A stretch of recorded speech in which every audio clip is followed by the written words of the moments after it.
All right, so this lesson here, I'm going to just go over that login process again there very quickly, and then get into that challenge 1. Okay, so we've already talked a little bit about what Scratch is, so you need to go to that Scratch website, right? Join or sign in, and then follow those suggestions there, okay? So make sure you can sign up. If you're having troubles, let me know and I can help you out, okay? What we're going to do here is obviously create a new thing. So we're going to create a new thing. So open up the workspace. And this is what the workspace looks like. And we'll see this again, but just sort of going over it here. Sort of 3 main sections. One is you've got sort of the coding, and they're color-coded into different types of code that you can use, okay? And these are little blocks that you can just basically drag into the window. And this is the programming window that's in the middle here. The test window is when you run the program, right? Whatever's going to happen is going to happen sort of in here. Okay, so that's the basic idea. We'll see that in a minute here. At some point, you'll want to save your game to this file and then save now, right? So pretty standard. Obviously, give it a name. It will save it in the cloud, so you don't have to save it on your desktop, and you could find it wherever, whenever you log into Scratch, wherever you want. Okay, now, what the first lesson's going to do is, and lots of arrows here, but the first lesson's going to do here is look at getting you to get used to the controls so you can move this Scratch cat around. Okay, so when you load Scratch, there's already a cat sprite on the canvas, and then he's there. Okay, we'll see that. The left sidebar is where blocks exist, right? Select the events block and drag it in. For example, when the space key is pressed into your programming window. So let's go and do that. Let me just open up my Scratch here. And to do Scratch, I've already joined Scratch. Let me just go back here. Sign in, and so I'm just going to create a new one once this comes in. It's taking longer than I thought. Okay, there we go. So I'm just going to create, and so it's going to bring up the editor. Okay, and basically, what we just had a minute ago. Once that's popping up here. There we go.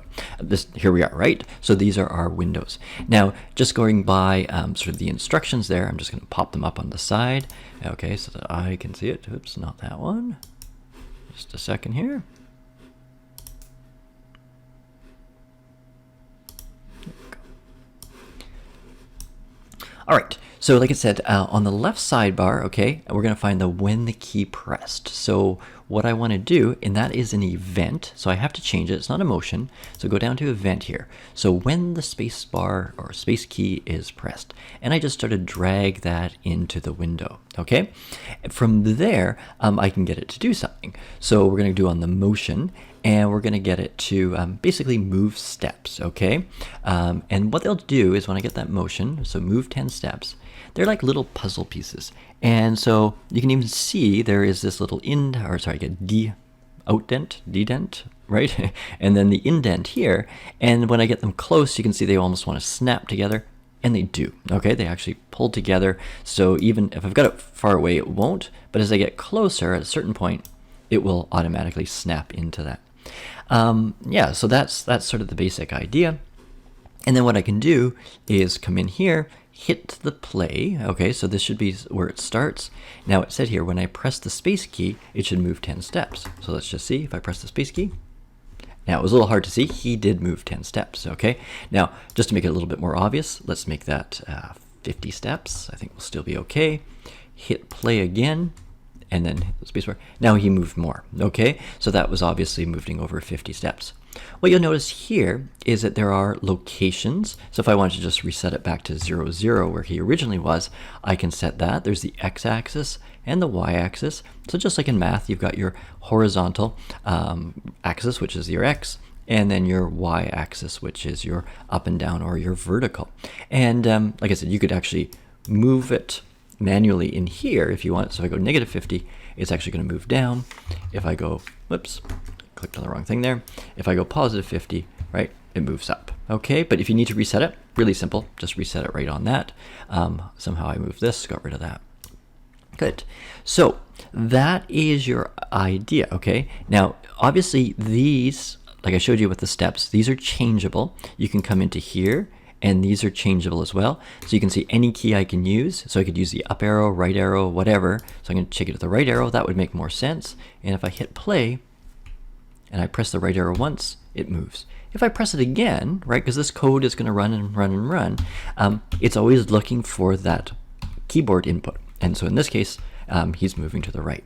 Okay, so that gives you the basics. And so the challenge, and this is where you should basically, after I explain it, stop it here, but you're going to create a program in which the user moves the sprite around, okay? So up, down, left, right, so all those 4 directions using the appropriate keys, okay? So I've already shown you how to move to the right. You will need to use other motion blocks in order to point or move in the different directions. So your challenge is that I should be able to use the keyboard to move my character, or the cat character, around in any of those 4 directions. Left, right, up, and down. Okay? So this is where you should stop. And if you give it a try and do your best to figure this out, because like it says, if I mentioned, you need to do it on your own. Okay? I will continue with an explanation here, but don't listen to me unless you really, really need me. Okay, so I'm trusting you to pause the video, stop the video, come back when you need to, but don't watch this right away. Don't do it. Okay, so you've given it your best try. So let's take a look at what we can do. Now, there's more than one way to program or to solve a problem in programming. And that's the cool thing about programming. It's also a little bit of a challenge sometimes because there isn't just one right, answer. So let's take a look here and let's just, think about what we might do. So we might say, hey, well, I'm just going to press the left arrow. So bring this in. Okay, when the left arrow, I can do it with the up and down after. So I got the right arrow moving. Okay, let's say the left arrow, and this is easy, Mr. Fleming. What are we doing here? Move 10 steps. Okay, now do that. Hit play.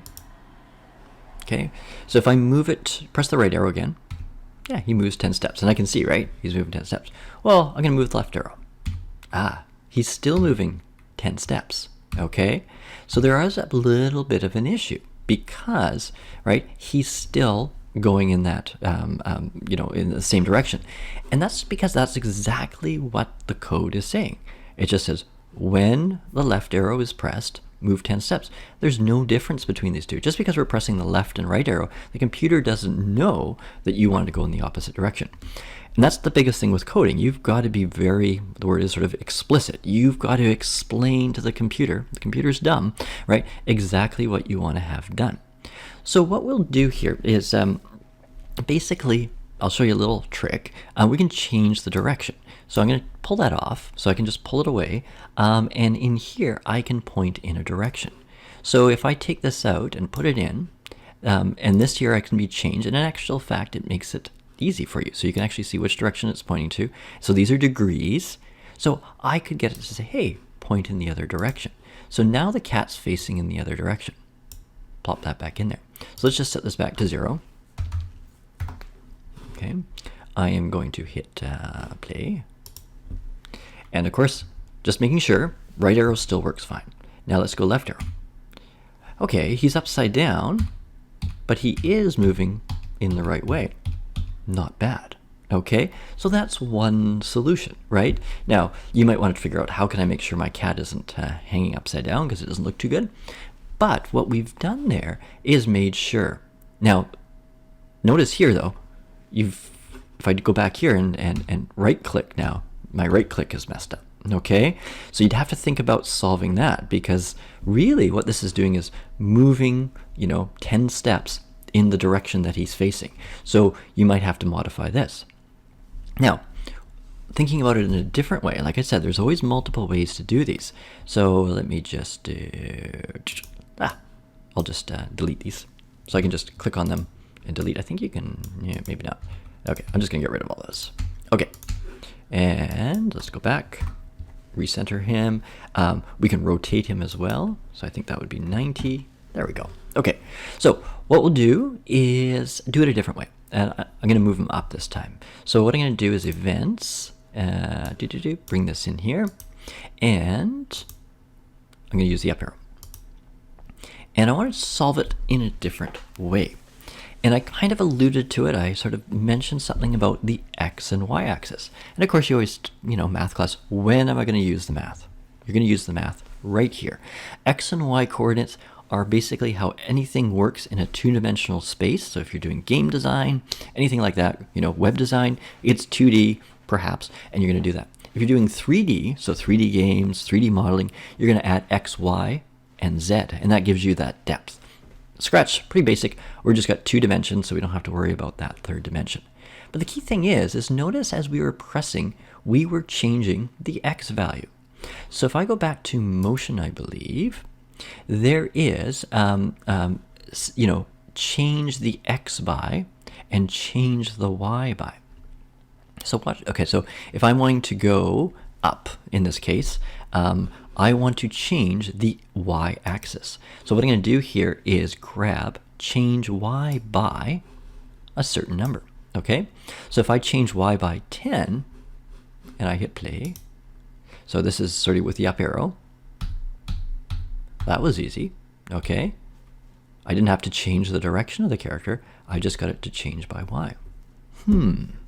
So I think I've given you enough ammunition to solve the problem. What I expect you to do is get that character again moving in all 4 directions. Have it so that it makes sense, right? Either use the arrow keys or use WASD or something that's sort of typical. It's not too helpful if you make the up arrow the left and so on, right? Or you make C and X and R and W, whatever it is, right? You make those the movement keys because those aren't really sort of agreed upon. So make it useful, make it easy for me to double check that it's working. Okay, simple challenge. Hopefully you won't have too much problems with it, especially after you've listened to this. And good luck with it. Okay.